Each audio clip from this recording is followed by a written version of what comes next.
আসুন তার বিষয় কিছু আলাপ করা যাক। ইমরান তালুকদার বিপি, যিনি বাংলাদেশের প্রথম কন্টেন্ট ক্রিয়েটর হিসেবে পরিচিতি লাভ করেন। মানুষ তাকে ভালোবেসে নাম দিয়েছেন বউ ব্যবসায়ী। কি বিষয়টা বুঝতে পেরেছেন?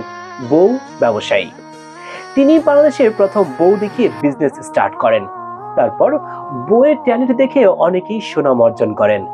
আসন্ন এমপি নির্বাচনে তাকে দেখা যাচ্ছে স্বতন্ত্র প্রার্থী হিসেবে মানুষের সাথে বাতচিত করতে।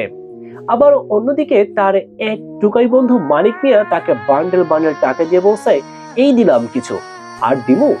ইমরান বলল, আমি এতদিন ভিডিও বানাই দিয়ে সব দিয়ে দিব, সমস্যা নাই।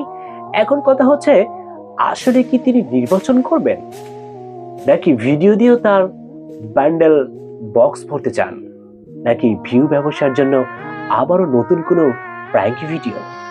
অবশ্যই কিন্তু মতামত জানিয়ে যাবেন।